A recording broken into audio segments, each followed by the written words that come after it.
መዝሙር 118 ሶስተኛው አሌፋትና ዲያቆን ሄኖክ ኃይሌ አርቲፊሻል ኢንተለጀንስ እግዚአብሔር የመሳሰሉ የዘመናችን ወቅታዊ ጉዳዮችን በዛሬ በዕለተ ዓርብ የዘጠነኛ ሳምንት የንባብ ክፍሌ ላነብላችሁ ሞከርኩ። በግዕዝ ነው ማነብላችሁ እንደተለመደው። መዝሙር 118ን ደግሞ ማነብላችሁ 22ቱ አሌፋት ያሉበት ስለሆነ ባለፈው ሶስቱን አሌፋት እንደ እግዚአብሔር ፈቃድ አንብቤያለሁ በግዕዝ። አሁን ደግሞ ዛሬ ሶስቱን አሌፋት አነብላችኋለሁ። ከሶስቱ አሌፋት ጋር የምሰጠው ሐሳብ ካለ ጨምራለሁ። ጊዜው እንዳይወስድ ብዬ ነው እንጂ 22ቱን አሌፋት በአንድ ጊዜ ባነብላችሁ ደስ ባለኝ። ያው የኔም የቋንቋ ውስንነት ያነባበብ ጥራትና ድክመት ስለሚኖር ነው።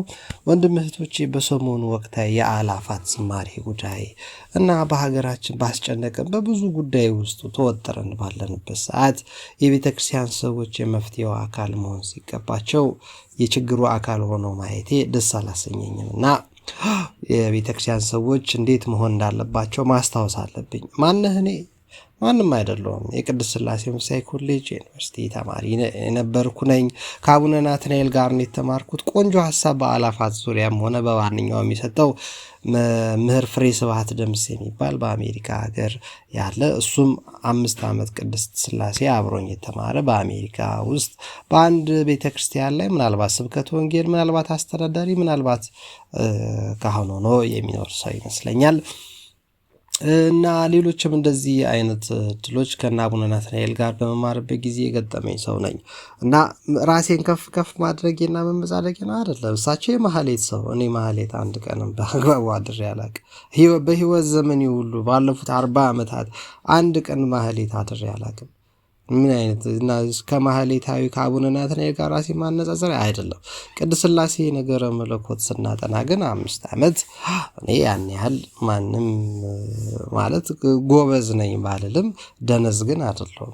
እና ምን ለማለት ፈልጌ ነው የአላፋት ዝማሬ ወቅታዊ የአሩሲ ግድያ፣ በትግራይ የተጎዱ እግራቸው የተቆመጠ ጓደኞቼ፣ ወዳጆቼ፣ በትግራይ ጦርነት ምክንያት እግራቸውን ያጡ ዘመዶቼስ በኤርትራ ውስጥ ተሰደው አሁን አዲስ አበባ ኤርትራውያን ተመችቷቸው ኢትዮጵያ ውስጥ ወይ ሌላ ዓለም ላይ መኖራቸው አይደለም። ኤርትራ ምንድን ነች አሁን? እንዴ የምን መፈንጫ ነች አሁን? አታሳዝንም? የኢትዮጵያ ሲሳይ በረከት መሆን የነበረባት ሀገር አዲስ አበባ በመንገድ ዳር ልማት፣ በወንዝ ዳር ልማት፣ በከተማ ግንባታ ምክንያት ከተፈናቀሉት ነኝ። አላማረርም። ማላማረረው ለምንድን ነው? ምድርን የመጣ ነው የተፈጠር ነው። አምላካችን እግዚአብሔር የፈጠረን ምድር ልናበጃት እናስተካክላት ነው። እንግዲህ ከኔ የተሻለ የመንግስት አካላት ምድርን ካንተ በተሻለ እናስተካክላታለን ሲሉት በዘመኔ ሁሉ እንቅፋት አልነበርኩም። እንቅፋት ላለመሆንም የምጥር ሰው ነኝ። አሁንም ስፈናቀል እንደ እግዚአብሔር ፈቃድ ሳይሆን እንደኔ ድክመት እያጉረመረምኩም ቢሆን ደስ ብሎኝ ነው ግን የተነሳሁት። ግን ወደ ችግረኛነት ከረጅነት ወደ ተረጅነት 6 ሰው 7 ሰው ቀጥሮ ከማስተዳደር ወደ ለማኝነት ነው የቀየረኝ። እና በዚህ ውስጥ ከኔ ባሰ ዕጣ ይደረሳቸዋል። በጣም እጅግ እያለቀሱ እያዘኑ በየህንፃው በየኮንዶሚኒየሙ በየመኖሪያ ቦታው አካባቢ በከተማው ውስጥ የሚኖሩ ሰዎች አሉ። ከአራዳ ጊዮርጊስ የተነሱ፣ ከጊቢ ገብርኤል አካባቢ ከካሳንቺስ የተነሱ፣ ከቅዱስ ዑራኤል የተነሱ፣ ከብስራተ ገብርኤል አካባቢ የተነሱ፣ ከቅዱስ ያሬድ አካባቢ ልጠራ የማይችለው ከቅዱስ ሚካኤል ከልደታ አካባቢ የተነሱ አጥቢያቸው የራቁ ብዙ ወንድምቶች አሉ። እያዘኑ እየተከዙ የሚኖሩ ስራቸው የተናጋባቸው ህይወታቸው የተመሰቃቀለባቸው ወንድምቶች አሉ። እና መዝሙር መጨቃጨቂያ አይደለም አባቴ። እና የኢጃዝ ተማሪ ነኝ እኔ የ5ኛ ዙር ለዲያቆን ሄኖክ ኃይሌ ራሱ ነግሬዋለሁ። ይሄ ፕሮጀክት የሰንበት ትምህርት ቤት ፕሮጀክት ነው። ለሰንበት ትምህርት ቤቶች ጋር አብረ መስራት አለብህ ብዬው ከአንድም 2 ጊዜ ተገናኝተን አውርተናል። እሱም አረጋግጦልኛል። ወደ ሰንበት ትምህርት ቤት እያመጣና ሀቢብ ጊዮርጊስን እንዲሆን ነው መጠበቅ ያለብን። ዲያቆን ሄኖክን የሀቢብ ጊዮርጊስን መሆን አለበት ማለት ግን የጭቅጭቅና የውዝግብ ርዕስ መሆን አለበት ማለት አይደለም። ኢጃት ጥሩ ስራ እየሰራ ነው ማለት የመላእክት ስብስብ ነው፣ የጻድቃንና የቅዱሳን ስብስብ ነው ማለት አይደለም። አሁን ዛሬ ከኢጃት ጀርባ ያለው ማን ነው የሚለውን ቆንጆ ዘገባ እያየሁት ነበረ እና በጣም ደስ ይላል። ከኢጃት ጀርባ እግዚአብሔር ነው ያለው፣ ድንግል ማርያም ነው ያለችው፣ ቅዱሳን መላእክት፣ ደጋጋ አባቶች፣ እናቶች፣ ጻድቃን፣ ሰማዕታት በጣም ወዳቸው። ምናልባትም እኔ ከኢጃት ልጆች መካከል የአንዱን ያህል እንኳን የማላውቃቸው ብዙ ጻድቃንና ሰማዕታት አሉ።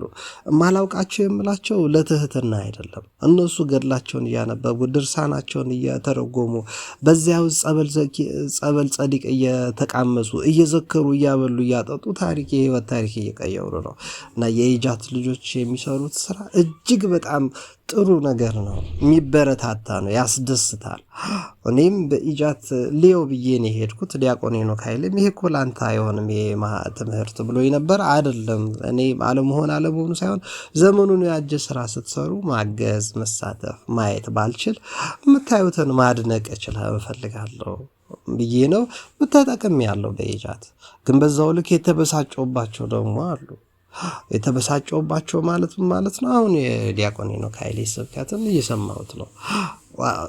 የሀቢብ ጊዮርጊስ ድምፅ፣ የቅዱስ ኤፍሬምን ድምፅ፣ የቀደመውን ድምፅህን ነው መስማት የምፈልገው በዩቲዩብም በሌላዎቹም ቦታዎች እና አንዳንድ መስራት የማይችሉ ሰዎች ናቸው የሚወቅሱት መባል የለበትም። ብትታማ ብትወቀስ ዝም ብለህ አጥብቀ ስራህን ነው መስራት ያለብህ።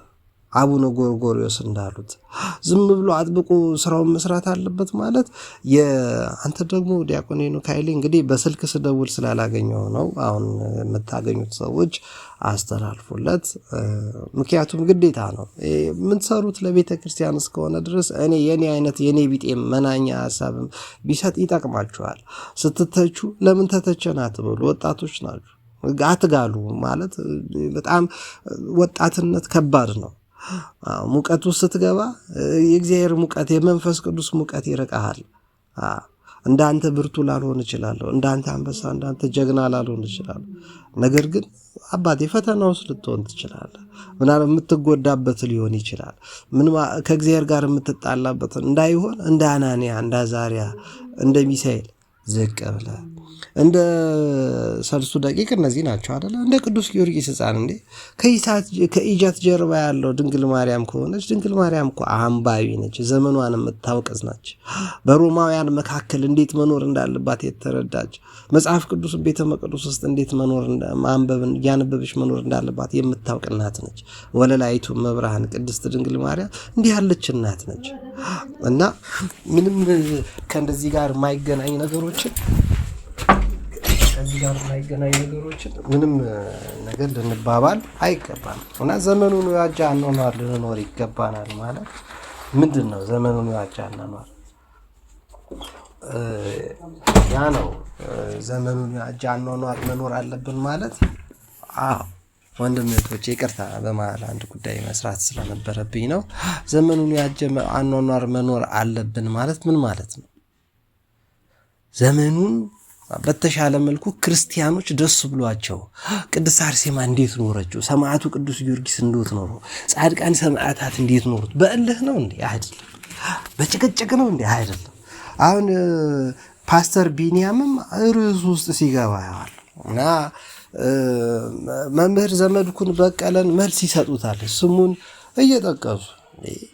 አባቴ መምህር ዘመድኩንም ይሁን ዲያቆን ሄኖክ ኃይሌም ይሁን ፓስተር ቢንያምም ይሁን እኔም ልሁን ትልልቆች እናንተም ጸሎተኛ ጾመኛ አገልጋዮች ጳጳሳትም ሁኑ ቀሳውስትም ሁኑ ልትፈነገሉ ትችላላችሁ። ማትፈነገለው ቅድስት ቤተ ክርስቲያን ብቻ ነች። የቆመ የሚመስለው እንዳይወድቅ ይጠንቀቅ የምትል ቅድስት ቤተ ክርስቲያን ነች እንጂ ምድር ላይ ገነትን መኖር አይቻልም። ገነት የእግዚአብሔር ስራ ነች። ምድር ላይ አበጀተ በላብ ወዝ የምትኖረው እንጂ ቆንጆውን ፊት ለፊት እያሳየ ከጀርባ የሚያለቅሰውን ህዝብ እየረሳ ክርስቲያን መሆን ይከብዳል። እና ምንድነው ደስ ያለው ቢኖር ይዘምር ነው የተባለው። አላማው እኮ የኢጃት ቆንጆ ነው። የአላፋት መዝሙር እኮ አንደኛውን ተሳትፍ ያለው አንደኛውን አልተሳተፍኩም መሰለኝ። ብዙ ጓደኞቼ ቤተሰቦቼ እየሄዱ ይሳተፋሉ። በጣም ብዙ ህዝብ ይሳተፋል። እና ለምን ተሳተፉ አይደለም እንዴ? መሳተፋቸው እኮ ግድ ነው፣ ያስፈልጋል። ወዳጄ መዘመር አለበት፣ ግን ደስ ያለው ነው መዘመር ያለበት ደስ ያለው ነው። ህዝቡ ደስ ብሎታል፣ ስጋት የለበትም። አይ እየተጨነክም ዘምር፣ እየተሳቀክም ጀምር፣ ሀዘን ውስጥ ትካዜም ውስጥ ብትሆን ችግር የለ ዘምር የሚባል ይሄ የቂል ወሬ ክርስትና ውስጥ የለም። ደስ ያለው ሲላስን መሆኑ ይዘምር፣ ያዘነ ይጸልይ። እንዴ ዘመኑ የደስታ ይበዛዋል ወይስ የሀዘን ይበዛዋል? እንግዲህ አርቲፊሻል ኢንተለጀንስን የፈጠሩት ረቂቅ እኔ እንግዲህ ኮምፒውተር ከተማርኩ 20 ዓመት ሆነኝ። በዚህ በ20 ዓመት ውስጥ ብዙ በመካከል ውጣ ውረዶች ንግድ ላይ በነበርኩበት ሰዓት ብዙ ነገሮች አምልጠውኝ ይሆናል። ነገር ግን ስለ አርቲፊሻል ኢንተለጀንስ አሁን ፎቶውን የማጋራችሁ ከፈጠሩት የዛሬ 40 ዓመት አካባቢ ኤአይን ከፈጠሩት 3 ሰዎች መካከል ጎድፍሬ ሃንተን ጎድፍሬ የሚባለው ባለፈው አጋርቻችኋለሁ። አሁን ደግሞ ይሄ ማን ነው ጆሹዋ ቤንጎን የሚባል ሰውዬ ከፈጠሩት ሰዎች መካከል ነው። ለምን ለቆ እንደወጣም ከ20 ዓመት በኋላ ይሄ ወጣት እንደማይሆን ካልተጠነቀቀች አሜሪካ ላይ በቃ ጻድቅ ሆኖ እኮ አይደለም ኤአይ ለቆ የወጣው ደና ረብጣ ብር ዶላር የሚበላበትን ገንዘብ እኮ ጥሎ የወጣው ሌላ ድርጅት ያቋቋመው ኤአይን ፈርቶ ነው። ለምን ፈራ? ሊያመጣ የሚችለውን ፈርቶ ነው። እና ኤአይ ማለት እኮ አዲስ አበባ በኤአይ ብትሰራ ብዬ አስባታለሁ። የወንዝ ዳር ፕሮጀክቶቿ ምን ይመስል ነበር? ጀሞ ማለት እኔ ከ25 ዓመት በፊት ባዶ ሆኖ ወና ሆኖ ከጀርመን አደባባይ የሚባል አደባባይ ሳይኖር ከመከኒሳ ጀምሮ ባዶ ራቁቱን ሆኖ ነው የማውቀው። ቦሌንም እንደዛ አልፎ ነው ጽድት ያሉ ሰዎች የሚኖሩበት ከተማይቷን ሳውቃት።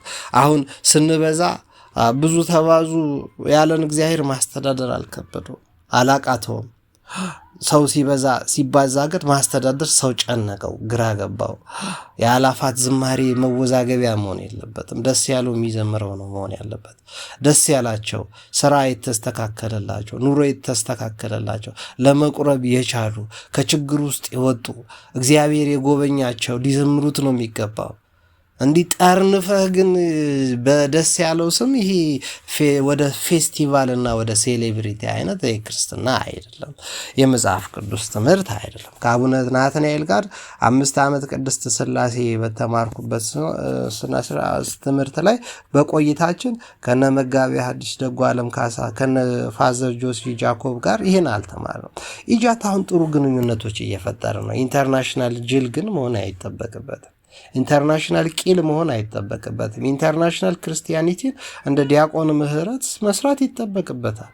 እንደ ዲያቆን ምህረት ኢንተርናሽናል ሰው ሆኖ መገኘት አለበት። ትሁት ሆኖ ዘመናዊ ሆኖ ጊዜውን ዋጅቶ ዘመኑን ዋጅቶ መኖር ከኢጃት ልጆች ይጠበቃል፣ ከኔም ይጠበቃል። እኔ ይሄን ሀሳብ መስጠት ያለብኝ የኢጃት ልጆች ጋር መግባባት ስላልቻልኩ ነው። ለምንድነው መግባባት ያልቻልኩት? ማለት ልጆች ናቸው። እኔም ከነ ኮተቴን የሄድኩት እነሱም ልጆች ናቸው። የኢጃት አባላት መላእክት ናቸው አይደሉም።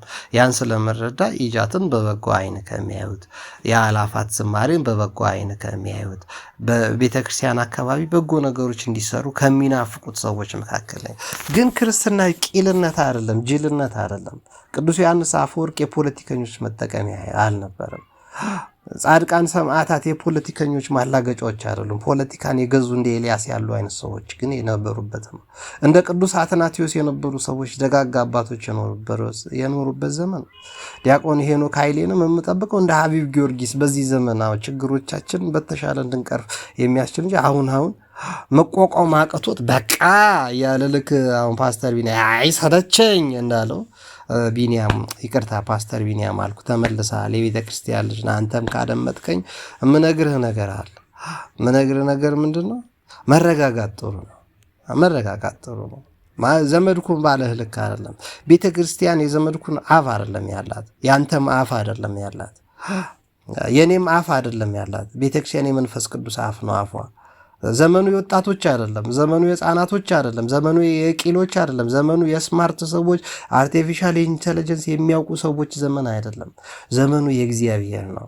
በእግዚአብሔር ዘመን ውስጥ የእግዚአብሔር የሆኑት ሰዎች የእግዚአብሔርን ስራ ይሰራሉ።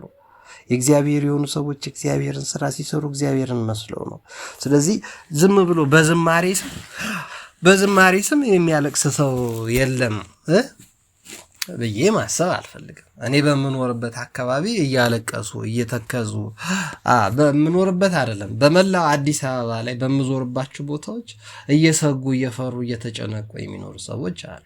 ሙስሊም አይፈራም ያለ ማለት፣ ፕሮቴስታንት አይፈራም አይሳቀቅም አይጨነቅም፣ ኦሮሞ አይፈራም አይሳቀቅም አይጨነቅም ያለ ማለት እንዴ አሜሪካ ያለ ተሳቆ አይኖርም አይጨነቅም አይፈራም አይሳቀቅም ያለ ማለት አባቴ ይኸውልህ ያለ ቦታው ጥርሱን ጥቅስ አትሰንቅር።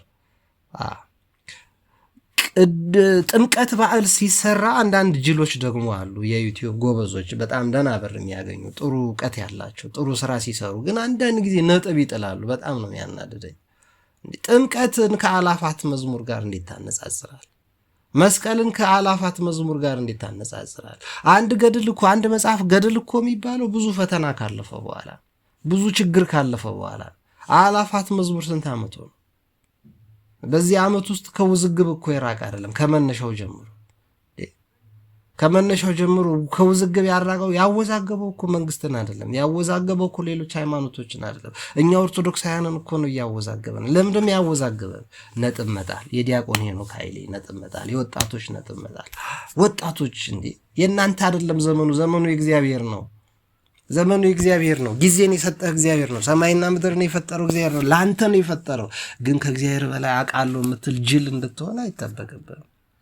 አንተ ባትኖርም ክርስትና ይቀጥላል። እኔ ባልኖርም ክርስትና ይቀጥላል። አሁን አለን የምንል ጀግና የሆኑን አገልጋዮች ባንኖርም ክርስትና ይቀጥላል። እናንተ ባታመሰግኑት ድንጋዮች ተነስተው እግዚአብሔርን ያመሰግኑታል። እሱ ምስጉን ነው። ምስጉን ስለሆነ ብቻ ይመሰገናል። እኔ ባላመሰግነው እግዚአብሔር የተመሰገነ ነው። ስለዚህ ይሄንን ማካፈል እፈልጋለሁ። ማለት ክርስትና ቂልነት፣ ጅልነት አይደለም። የአላፋት መዝሙርን ከመዘመራችሁ በፊት አሩሲ እኔ ቤተሰቦች የተሳቀው እሳት ውስጥ የሚኖሩ ቤተሰቦች አሉኝ። 14ቱ ሰዎች ከታረዱበት አጠገብ ነው ያሉት። አሁን ይታረዱም አይታረዱም የማውቀው ነገር የለኝም እና ይሄን መርሳት አለብኝ። ይሄማ ጅልነት ነው፣ ጅልነት ነው ይሄ። እና ትግራይ እግሩ የተቆረጠው በጦርነቱ ምክንያት ኤርትራ ውስጥ ተሳቆ የሚኖረው ዘመድ አይደለም? ፍልስጤማዊ ዘመድ አይደለም? አባቴ በያገሩ ለክርስቲያን የእግዚአብሔር የክርስቶስ ነው። ክርስቶስን ስለምትመስል ነው ክርስቲያን የተባልከው። በወልድ ውሉድ በክርስቶስ ክርስቲያን የተባልከው ቂል ጅል እንድንሆነ አይደለም፣ ዘመኑን እንድንዋጅ ነው እንጂ ዘመኑ እንዲዋጀን አይደለም። ዘመኑን ማበልጸግ፣ ዘመኑን ማለምለም፣ ጨው ሆኖ ማጣፈጥ፣ አልጫውን ዓለም ይሄ የሰለቸውን ዓለም እንደ ድንግል ማርያም ማር ሆኖ ማጣፈጥ፣ ማር የሆነ ልጅ መውለድ፣ ፈጣሪ ሁሉ የሆነ አባትን ያው ፍቅር ሰሃቡ ለወልድ ኃያል መንበሩ ይህን ፍቅር ሳበው ኃያል ወልድን ከዙፋኑ አወረደው ምንለው እንደ ድንግል ማርያም ለመሳብ የሚበቃ ህይወት ሊኖርሽ ይገባል። እህቴ ወንድሞቼ፣ በሳውዲ በእስራኤል በዱባይ በተለያዩ አገሮች ላይ በአሜሪካ በአውሮፓ በኡጋንዳ በጀርመን በእንግሊዝ በፈረንሳይ በተለያየ ዓለም ላይ የምትኖሩ ወንድሞች እንደዚህ ነው ዘመኑን። እንደዚህ እኔ እንደነገርኳችሁ አይደለም፣ ዋጁት። ግን ዘመኑ ቅዱስ ቤተክርስቲያን እንደምትለው ዋጁት። ቤተክርስቲያን ነጥብ የሚጥል ነው። ልማትና ወንጌል የተምታታበት አስተዳዳሪ ጸሐፊ ሳብሹን ገንዘብ ያዥ ነው የሞላባት። ልማት ለቤተክርስቲያኗ ብርቅ አይደለም። ሰው ሲማር አይደነቁርም። ሰው ሲማር ጠቢብ ነው የሚሆነው። ይጠበባል እንጂ አይጠብም። ሰው ሲማር ሲራቀቅ ሲገባው የእሱም ምቾት አይደለም የሚቆጥረው፣ የወንድሙን ሐዘን የወንድሙን ችግር ነው የሚያውቀው። የራስን ችግር መረዳት እኮ ከቻልክ ጠቢብ ነህ፣ ጎበዝ ነህ። የሌሎችን ችግር ግን የሚሰማህ ከሆነ አንተ ጻድቅ ነህ። የሌሎች ህመም፣ የሌሎች ችግር፣ የሌሎች ጭንቀት ሊሰማ ይገባል እንጂ መንግስተ ሰማያት ላይ ያለን የአላፋት ዝማሬ እዚህ ምድር ላይ መስቀል አደባባይ ላይ ሆነ ቦሌ መድኃኔዓለም ላይ የትም ልትዘምረው አትችልም። ምድር ላይ የመላእክት ዝማሬ ምድር ላይ ልትዘምረው አትችልም በፍጹም። ለፎቶ ብለህ ግን ልታላግጥ ልትሳለቅ ትችላለህ። ቦሌ መድኃኔዓለም የሚደረጉ አንዳንድ ዘግናኝና ሰቅጣጭ ነገሮች እኮ አሉ። በፕሮቴስታንትና በሌላ እምነቶች ውስጥ የጠላሁት ኮንዶም የሚለቀምበት የፕሮቴስታንት ቸርች አለ። እኔ የማውቀው እና እንደዛ አይነት ቤተክርስቲያን እንድንሆን የኛ ቤተክርስቲያን አልፈልግም። የኤሊ ልጆች አፍኒንና ፊናስ እንዲፈነጩባት አያስፈልግም፣ ልንሆንም አይገባም። እና ተረጋጉ የሰንበት ተማሪዎች፣ ወጣቶች፣ ጉልበት፣ አቅም፣ ችሎታ፣ እድሜ ያላችሁ ዘመኑ የኔ ነው አትበል። ዘመኑ የእግዚአብሔር ነው፣ ያንተ አይደለም። አንተ አፈር ነህ። ነፍስም ወደ ሰጣት ወደ ፈጠረ ወደ እግዚአብሔር ትመለሳለች። እድሜ ተሰጥቷል፣ ጊዜ ተሰጥቷል፣ ጸጋ ተሰጥቷል። ተጠቀምበት ማለት ነው ማለት ነው። አንተ ፈጣሪ ነህ ማለት አይደለም፣ ዕቃ ነህ። እንደዛ ከሆነ ጅል ነህ ማለት ነው። ስለዚህ እኔ አቅማችሁን ጉልበታችሁን አታባክኑ። ክርስቲያን በየቦታው ነጥብ ሲጥል ያስጠላኛል። አሁን ፓስተር ቢኒያም ተመልሶ ኦኬ ወንድማችን ቢኒያም እንደዚህ አይነት ከቢኒያም ሽታይ እንደዚህ አይነት ንግግር እኔ አልጠብቅም። በቃኝ ብዙ ችለናል። እንደዚህ አይነት ክርስትና የለም። መቻል ነው ክርስትና፣ መቻል ነው ክርስትና። እስከ መጨረሻው የሚጸና ይድናል ነው የተባለባት። እስከ መጨረሻው የአላፋት ዝማሬ የሚዘምር ይድናል አይልም። የአላፋት ዝማሬን በትክክል የምትዘምረው እልፍ አላፋት ባሉበት በመንግስተ ሰማያት ነው። በምድር ላይ የመጨረሻ የአላፋት ዝማሬ የሚባል የለም። ደግሞ የዘማሪ ይልማን፣ የዘማሪ ፋንቱን፣ የዘማሪ ምንዳይን፣ የዘማሪ የትልልቆቹ ጥንቶች እንደው የበሰሉት የተረጋጉት መንፈስ ቅዱስ የተጠጋቸውን ሰዎች እየዘመርን የሰው መዝሙር እየዘመርን የገነትን መንግስተ ሰማያት ፉክክር አለ። ክርስትና ፉክክር አለ፣ ማብሸቂያም አይደለም። ፕሮቴስታንቶችን ማበሳጫ፣ ሙስሊሞችን ማበሳጫ፣ የፖለቲካ እጅ አይደለም። መዝሙር የአላፋት ዝማሬ የቤተ ክርስቲያን ልጆች ናቸው። ዲያቆን ሄኖክ ኃይሌ ከዚህ በፊት እንደነገርኩት የሰበሰብከው የቤተ ክርስቲያን ንብረት ነው። ልጆች የቤተ ክርስቲያን ልጆች ናቸው። ቤተ ክርስቲያን ማስተዳደር ልጆቿ ስላልቻሉ፣ ሰንበት ትምህርት ቤቶች ስላልነቁና ስላልባነኑ ነው። ልጆቿ የቤተ ክርስቲያን ልጆች ናቸው። ግልገሎቹ፣ ጠቦቶቹ፣ በጎቹ የቤተ ክርስቲያን ልጆች ናቸው። እዛ ውስጥ እኔም አንዱ ተማሪ ነኝ። በ5ኛ ዙር የኢጃት አባል ነኝ። እኔ የኢጃት ንብረት አይደለሁም፣ የቤተ ክርስቲያን ንብረት ነኝ። እያንዳንዱ እዛ ኢጃት ውስጥ ያለ የተጠመቀ፣ እያንዳንዱ የተረዳ ረዥም የሆነ የተሻለ አገልግሎት የሚሰጥ የተገለገለ ሊገለገል ያለ ስልጠና የሚወስድ ጠቅላላ የቤተ ክርስቲያን ንብረት ነው። በ40 ቀን በ80 ቀን እንደገና ደግሞ አሁን በእድሜያቸው ከተለያየ ዓለም ላይ የመጡ ወገኖች እየተጠመቁ የቤተ ክርስቲያን ልጅ ነው የሚሆኑት እንጂ ኢጃት የሚባል የሆነ ቅርንጫፍ ቤተክርስቲያን የላትም። ማህበረ ቅዱሳን የሚባል ቅርንጫፍ የላትም። ቤተክርስቲያን ቤተክርስቲያን ነች። የአሜሪካ የሚባል ስፖት የሚባል ደግሞ አለ፣ አሁን በእንግሊዝኛ የሚያገለግል ጥንቃቄ ሊኖረው ይገባል። ሴንት ፖል ኦርቶዶክስ ተዋሕዶ ቤተክርስቲያን በአሜሪካ የሚለው እከታተላለሁ፣ አያችኋለሁ። ዘመኑን መዋጀት አለብህ። ሰው እንዲህ ቂል ይሆናል፣ እንዲህ ጅል ይሆናል። እዛ ፖርታሪኮ ላይ ሄደው እኛ አባት ቤተክርስቲያን ሲሰሩ አቡነ ጎርጎሪዮስ የዛሬ 50 ዓመት እኮ ለንደን ላይ የሰሩትን እየሰራን አይመስለኝም። የሀቢብ ጊዮርጊስን ስራ አሁን በአዲስ አበባ ውስጥ እየሰራን አይመስለኝም። እኔ አሁን ለምሳሌ እኔ በኮሪደር ልማት አሁን ችግራችን ልንገራችሁ። በኮሪደር ልማት ከተፈናቀልኩ ዓመት ከ7 ወር ነው፣ ዓመት ከ8 ወር። ስራ ከፈታው ወደ 2 ዓመት አካባቢ ሆነኝ። ስራ ከፈታው ኦልሞስት ወደ ለማኝነት ከተቀየርኩ ማለት ነው። ለማኝ አይጸድቅም አልተባለም። የለማኝ ጅል ግን አይጸድቅም። የለማኝ ከረፈፍ ግን አይጸድቅም። እስካሁን እንግዲህ ከረፈፍ አልሆንኩም ብዬ አስባለሁ። እግዚአብሔር ጠብቆኝ፣ እግዚአብሔር ረድቶኝ ከረፈፍ አልሆንኩም። ግን ነገን የሚያውቀው እግዚአብሔር ነው እና ለማኝ ሁኜ የምነግርህን ነገር ልትሰማኝ ይገባሃል። ትክክለኛ ነገር ስለሆነ ማለት ነው። እስካሁን ድረስ በ2 ዓመት ውስጥ የረዱኝ ሰዎች እኮ እርዱኝ ብያቸው እንጂ የረዱኝ ሰዎች ማስታወሰው አንድ በጣም የሚገርም አይምሮ የሚነካ እርዳታ የረዱኝ 1000 ብር የላኩልኝ አባት አሉ። የ80 ምናምን ዓመት አባት ናቸው። በፊት እሱ ቤት ሻይ ጋብዘኝ ነበረ። እኔ ሻይ የ10 ብር ሻይ ጋብዣቸው፣ የ20 ብር ሻይ ጋብዣቸው። አንድ ልጅ ነበረ። ይሄ ልጅ የት ሄደ? ተነሳ በኮሪደሩ ተነሳ። ጡረታቸውን 1000 ብር ከጡረታቸው ላይ ላኩልኝ። እኚህ ሰውዬ ካላቸው አይደለም የላኩልኝ። የ80 ምናምን ዓመት ሰው ናቸው፣ ትልቅ ሰው ናቸው።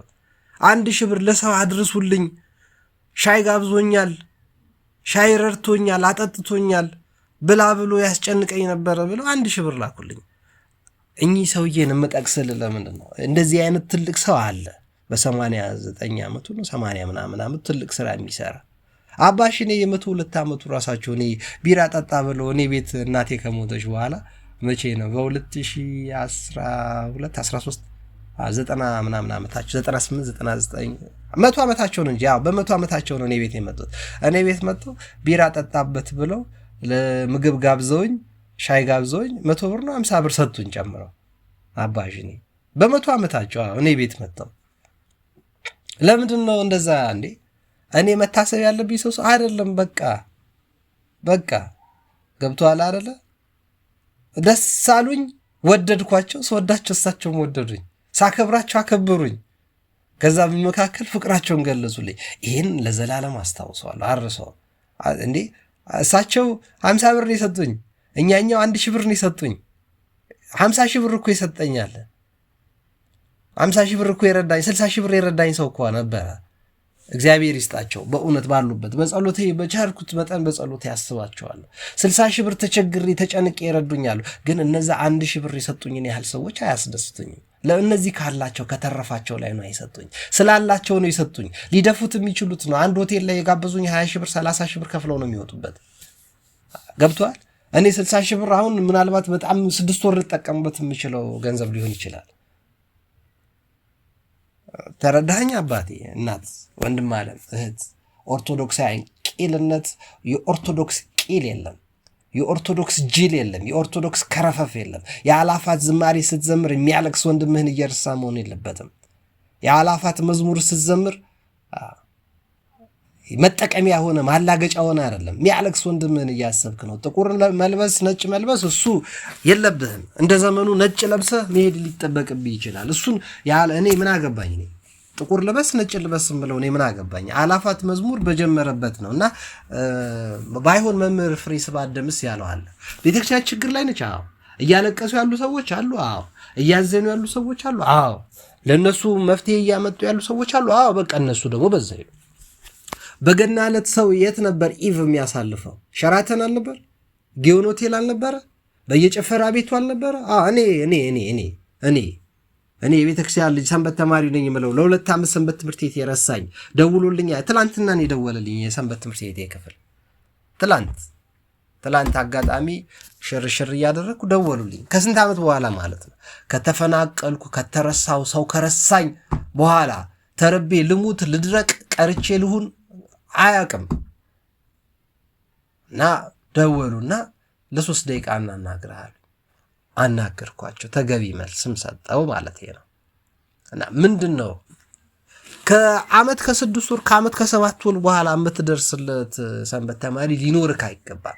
ሰንበት ተማሪህን የአላፋት የኢጃት አባላትን ጠንቅቀህ እያንዳንዱን ልታውቅ ይገባል። ዲያቆን ሄኖክ ኃይሌ ግብፅ የመሄድ እድል አለው። አሜሪካ ሄዷል። አውሮፓን ጎብኝቷል። አረብ ሀገሮችን ተሳልሟል፣ አሳልሟል፣ ሰብኳል፣ ሲሰበክ አስተባብሯል፣ ብዙ ስራ ሰርቷል። ከዲያቆን ሄኖክ ኃይሌ ይልቅ ግን እኔ ማንን አደንቃለሁ? እሸቱ ኮሜዲያንን አደንቃለሁ። ምክንያቱም ለለንደን ጽዮን ማርያም ቤተክርስቲያን ወደ 200-300 ሚሊዮን ብር ገቢ ስላደረገ አይደለም፣ ሰው የሚተከልበትን ስራ ስለሰራ፣ ሰው የሚተከልበትን መሰረታዊ ስራ ነው መስራት። ዲያቆን ሄኖክ ኃይሌ አሁን ሰሞኑን በሰበከው ስብከት እንደዚሁ የምትቀጠል ከሆነ አክቲቪስት ሆነ ነው የምታበቃው። የቤተክርስቲያን ወሬ እየጠፋብህ ጸጋ እግዚአብሔር እየተገፈፍክ ልትሄድ ትችላለህ። መታገስ ነው። እንደ ቅዱስ አትናቴዎስ፣ እንደ ሀቢብ ጊዮርጊስ፣ እንደ ቅዱስ ዮሐንስ አፈወርቅ እንደምትወዷቸው አባቶቻችን ጻድቃን ሰማዕታት መታገስ ነው። ዝም ብሎ በተገኘው ቦታ ሁሉ መልስ ስጥ አላሉህም አቡነ ጎርጎርዮስ። ስራህን ስራ ተባለ እንጂ እኔ መስራት ስለቻል ነው ሐሳቡን እነሱ ስላላመጡት ነው አይባልም። በቃ አንተ ችለሃል፣ እስካሁን እየሄድክ ነው። በቃ ሂድ፣ ዝም ብለህ ልትጸድቅ የምትችለው ልትቀደስ የምትችለው እስከ መጨረሻው ድረስ እስከ ጸናህ ድረስ ነው። ልጆቹን ክርስቶስ ጋር እስካደረስክ ድረስ ነው። ቤተክርስቲያን ጉያ ውስጥ እስከ ከተትክ ድረስ ነው። ግልገሎቹን፣ ጠቦቶቹን፣ በጎቹን ቤተክርስቲያን እቅፍ ውስጥ እስከ ከተትክ ድረስ ትጸድቃለህ። እቅፍ ውስጥ እስካልከተትክ ድረስ፣ እስከተበሳጨ እስከተናደድክ ድረስ ግን እንደ ሙሴ ልትቀሰፍ ሁሉ ትችላለህ። ታያታለህ እንጂ አትገባባትም እንተባለው መቀሰፋል። በክርክር ወንዝ ቅዱሱ ሙሴን አስቆጡት አይደል የተባለ እና በወቅታዊ ጉዳዮች ዙሪያ ይሄን ያህል ካልኩ ይበቃል። ስንክሳር ዘወርኃ ታኅሳስ 10 አንድ አምላክ በሚሆን በአብ በወልድ በመንፈስ ቅዱስ ስም ታኅሳስ 10 በዚች በዕለተ ዓርብ ቀን የአንጾኪያ ሀገር ሊቀ ጳጳሳት የነበረ የቅዱስ አባ ሳዊሮስን ሥጋ ከእስክንድሪያ ውጭ ወደ ሆነች ደብረ ዝጋግ ገዳም አመጡት። አባ አርከ ስሉስ ይህን ታሪክ ሲሰማ ሰላም ለብጽሐተ ስጋከ በዕለተ ዛቲ ውስተ ደብረ ዝጋግ ተሃሉ እስመ አምፀወከ ላቲ ስእልዋነ ሳዊሮስ በሰይፈ ሃይማኖት ነሳቲ ወንተ ወድቀት በሕይወትከ እምአስናኒከ አሃቲ ፈውሰ ህሙማን ኮነት እስከ ዮም ይእቲ አለ። በዚች በታኅሳስ 10 ቀን ቅዱስ አባት የእስክንድርያ ሊቀ ጳጳስ ታውፋኒዮስ አረፈ። እርሱም ለአባቶች ሊቃነ ጳጳሳት 60ኛ ነው። ሰላም እብል ለታውፋኒዮስ በህቁ እምህልቁ ጳጳሳት ሁልቁ ዘምስለ ሳዊሮስ አቦ ኒቆላዮስ ልጹቁ ያንቀሐኒ እምንዋሜ ወያንስዓኒ በጽድቁ እስመ መዋዕሌ ኩሎሙ በሐኬት ሐልቁ። በዚችም ዕለት የከበረ አባት ጻድቅ ኤጲስቆጶስ የስሙ ትርጓሚ የሕዝብ አሸናፊ ሆነ አባ ኒቆላዎስ አረፈ። ሚገርም ነው። እንዳይረዝምባችሁ ልዝለለው መዝሙሩን። በዚች በታኅሳስ 10 ቀን በዕለተ ዓርብ ቅዱሳን ተላስስና አልዓዛር በሰማዕትነት አርፈዋል። እነሱ ይታሰቡበታል። በዚች በታኅሳስ 10 ቀን ከቁስጥንጥንያ አገር ለከበሩ ሰዎች ልጅ የሆነች ቅድስት ሱርስት ያረፈችበት ነው። በጣም በእውነት በዚችም ቀን በታኅሳስ 10 ዳግመኛ ከታናሽነቱ ጀምሮ ጃንደረባ የሆነ አባ ጥዋሽ አረፈ። አቤት ስለ ጃንደረባው ሳወራ ስለ አባ ጥዋሽ አረፈ። እስቲ የእሱን አርኬ እንኳን ልተርክላችሁ። የእሱ አርኬ ያልተገጠመለትም። እነዚህን ሁሉ ጻድቃን ሰማዕታት በታኅሳስ 10 ቀን እንድናስብ ያደረገችን ቅድስት ቤተ ክርስቲያን እነዚህን ሁሉ ጻድቃን ሰማዕታት እንዲፈሩልን ያደረገ ለእግዚአብሔር ምስጋና ይሁን። እኛንም በጸሎታቸው በበረከታቸው ይማረን። በረከቱም የእግዚአብሔር በረከቱ የጻድቃን ሰማዕታት ረድኤት ሁሉ ከኛ ጋር ትኑር ለዘላለሙ አሜን። በዚህችም ዕለት ደግሞ የቅዱሳን በታኅሳስ 10 ማለት ነው የቅዱሳን ሜሊዮስና የታውፊያ አረፍታቸው መታሰቢያ ነው። ለእግዚአብሔር ምስጋና ይሁን። በረከታቸውም ከኛ ጋር ትኑር አሜን። ታኅሳስ 10 በአጠቃላይ የሚከበሩ ዓመታዊ የቅዱሳን በዓላት ቅዱስ ኒቆላዎስ ሊቅ፣ ቅዱስ ሳዊሮስ ሊቅ አንጾኪያ፣ ቅዱስ ሱርስት ገዳማዊ፣ ቅዱስ ጥዋሽ ጽው፣ ቅዱሳን ተላሰስና አልዓዛር ይባላሉ። ከላይ ጠቀስናቸው። ወራዊ በዓላት ደግሞ ቅዱስ ናትናኤል ሐዋርያው አለ፣ ኒቆላዎስ ዘሀገረ ሜራ፣ አቡነ መልካ ክርስቶስ፣ ቅዱስ ያዕቆብ ሐዋርያው ድልፊዮስ፣ ቅድስት እሌኒ ንግሥት፣ ታላቁ ቅዱስ ቆስጠንጢኖስ፣ ቅዱስ ዕፀ መስቀል በዚህ ቀን ይታሰባሉ ማለት ነው። ሳላስበው ወንድም እህቶቼ በጣም ይቅርታ በያላችሁበት ሀገር አረዘምኩባችሁ። ሶስቱን ከመዝሙረ ዳዊት አነብላችሁ ያልኩት ሶስቱ ይቅርና ከአሌፋቱ መካከል አንድ አሌፍ ብቻ አንብቤ ብተው ደስ ይለኛል። አይመስላችሁ? ምክንያቱም እየረዘመ ይሄዳል። እየረዘመ እንዳይሄድ አንድ አሌፍ ብቻ ባነብላችሁ ነው የሚሻለው። ከዚህ በላይ ከ40 ደቂቃ እስኪሞላ ድረስ መጠበቅ ያለብኝ መስሎ አይሰማኝም። ለእናንተም ትዕግስታችሁን መፈታተን የለብኝም። መዝሙር 118 ከአሌፋት ሁለቱን አሌፋት አይተናል አይደለ? ሁለቱን አሌፋት አይተናል። ስለዚህ ሶስቱን ነው እንጂ ባለፈው ሶስቱን የዛሬ ሳምንት አሌፍ፣ ቤት፣ ጋሜል የሚለውን አይተናል። ዳሌጥ ላይ እንዲህ ይላል ብሂል ድልው እግዚአብሔር። ዳሌጥ ጠጋት ነፍሴ በምድር ተጠጋች ነው። ወአሃይወኒ በከመ ነቢብከ። እንደ ቃል ሕይወትን ሰጠኸኝ። ነገርኩ ፍናዊከ ወሰማዕከኒ። መንገዴን ነገርኩ ከአንተም ሰማኝ። ወምህረኒ ኩነኔከ። አቤቱ ፍርድህን አስተምረኝ። ፍኖተ ጽድቅከ አለብወኒ። የጽድቅህን መንገድ አሳውቀኝ። ወዛዋ በመንክርከ።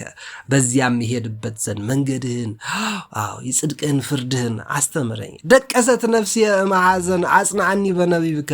አቤቱ ነፍሴ ከሐዘን የተነሳ ደከመች ተኛችም። አንተ ግን አጽናኝ። ፍኖተ አመፃ አርህቅ እምኔ። የአመፃ መንገዶችን ከኔ አርቅ።